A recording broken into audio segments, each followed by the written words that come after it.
অলপমান সলকান কৰ অলপমান নহলে হাৰামি অফিচাৰে খাব ওই দাদা ইমান আতুর না তোর খাই তোর লস আকা কেনেকে খাইছে মরা মানুষ ধরে মই গলো কামটো তো করলাম আমি না না দিম না আচ্ছা আচ্ছা আচ্ছা ঠিক আছে ওকে ওকে ওকে ঠিক আছে অ্যাসিস্ট্যান্ট স্যার মই সোমাব পাৰিম নে ময়া স্যাৰ কি লো এই যোৱাকালি যে এই ফাইলকেইটা যে কিবা চহী কৰিব দিছিলো চহী হৈছিল নেকি তাৰ অফিচত খুজিছিল তুমি ইমান লেট কৰি গৈছা অফিচত স্যাৰ মইতো সময়মতে আহিছো আপুনি মোক ফোন কৰি কথা পাতিব কৈছে কিমান সময়মতে আহিছা ফুল ৰাস্কেল মই মুখে মুখে কথা কৈছা ইমান সাহস ননসেন্স সৰি স্যাৰ কিন্তু আপনাৰ সদায় এনেকুৱা কথা কষ্টাইলো মোৰ কিন্তু ভাল নালাগে না তোমার কিন্তু মোর মুখে মুখে বলবো না নহলে এই কামর বনা না বহিষ্কার করে দিব ননসেন্স গেট আউট যাও যাও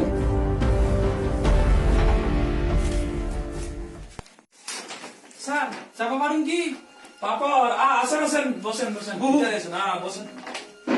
বুঝলাম বসেন পাপর বলো কি প্রবলেম হইলো তোমার ডনেট করবা কি অল্প টেহা লাগি গো টেহা লাগবো টেহা লাগবো গো কত 10,000 টেহা হইলে হইব 5,000 ঠিক আছে লৈ যাবো তার ঠেকাটো মারন নাকি হন প্রথম করে দিমু আৰু পয়সাটা প্রথম লাগবো পয়সাটা সোমবার নাকি দিবা পারবা কি সোমবারে হ্যাঁ। ঠিক আছে মই অ্যাসিস্ট্যান্টের হাতে দি যাব তুমি ইয়ার নাকি? ওই এদিকে আইমু পয়সাটা লৈ যাবো ইতি আহি নাকি গো ঠিক আছে আহি স্যার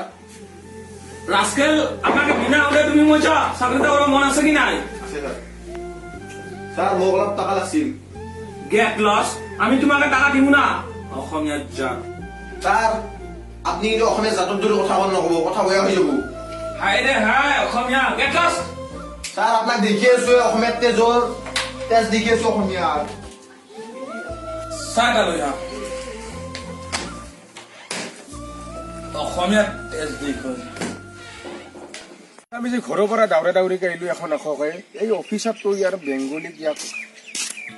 অলপ ৰ কি কি মানে এই অফিচতটো আমাক ঠিক নহয়ে অফিচত অসমীয়াত ধৰি অত এমকে কয় সি মোকো ৰেছপন্সে নেদে সি বাঙালী কথা কিন্তু দিয়ে পুৰা তাক কিবা এটা কৰিব লাগে সীমাখানকে প্ৰাধান্য দিয়ে আমাৰ অসমতে মেম্বৰ কি হৈছে এই নকবি এই অফিচৰ আমাৰ অফিচাৰটো বাঙালী মিয়া সি বেংগলী মিয়া সি এই বাংলাদেশ প্ৰাধান্য দিয়ে আমাৰ কোনো খেলুৱে নহয় গৈছে অফিচ চাব লাগব মানে কিবা কৰিব লাগব তাক ধৰবা লাগব আজি ধৰিম তাক আজি বাহিৰত দেখোন বহুত হাল্লা হৈছে কি হৈছে চাই ৰবা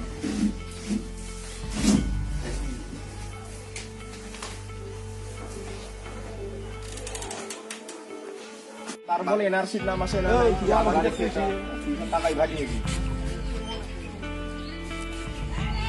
তোমালোকে অফিচৰ আগে ইমান হাল্লা কেনে কৰিছ না গো ওই 4-5টা অসমীয়াৰ যা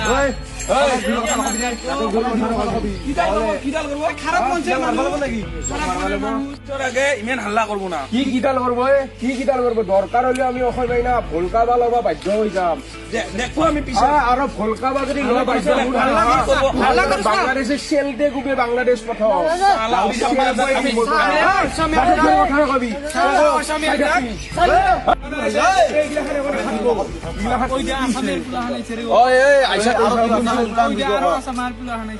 আমি পিছে রাখো আমি কি করবো পিছে রাখো বাংলাদেশে এখন বেশি অসমীয়া মানুহবিলাক বহুত সাদা বহুত ভদ্ৰ অসমতে থাকি ইমান হাল্লা কৰবো কথা শুনি অসমৰ মানুহবিলাক বহুত ভদ্ৰ অসমৰে বদনাম গাৱা সেইটো আমাৰ ভাল নালাগে গতিকে তুহু শান্তিত থাক আমিও শান্তিত থাকো নহলে কিন্তু হলকাবা হাক না গো অসমীয়ার ভাই ভলকাবা লবা লাগলি না হাক এটা এটাকে আমি পিছে দেখো আমি পিছে দেখবা লাগা নাই লাংকা হৈ যাবা লাগব কথা নকবি জাতক ধৰি আমি আসামের দ্বারা আমি কি করবো আমি পিছে রাখবো। এই আসামের পুরা ভালো করে যা, হ'ব যা। চাই আছো, যা। কোনো বহিৰাগত মানুহ আহিবা নৰে আমাৰ অসমখনত আমি ভালকে থাকিব লাগিব আৰু সি বাংলাদেশে সি কৰি আছে না ভলকা বা লনাই না আছে ভলুকা লোৱা নাই ললে কিন্তু ৰক্ষা নাই। জয় আই অসম আজি কথা আমি নকওঁ আজি আমাৰ দাদাই ক'ব নতুন দাদা এজন আহিছে তেখেতে ক'ব হয় ৰাইজ নমস্কাৰ আমি বিচাৰোঁ সকলোৱে আমাৰ অসমত জাতি ধৰ্ম বৰ্ণ নিৰ্বিশেষে একেলগে থাকিব লাগে ইয়াত আমাক অসম চৰকাৰে জাতি দিয়া নাগৰিকত্ব সংশোধনী বিধেয়কখন বাতিল হ'ব লাগে কাৰণ অসমীয়াই বাংলাদেশী বজাৰ ল'ব নোৱাৰে বহুত ল'লে অসম চৰণীয়া কথা নহয় এইখিনি আৰু যদি ভিডিঅ'টো ভাল লাগিছে লাইক কৰিব আৰু আপোনালোকৰ মন্তব্য কমেণ্টত দিব বাংলাদেশি গো ব্যাক। ধন্যবাদ।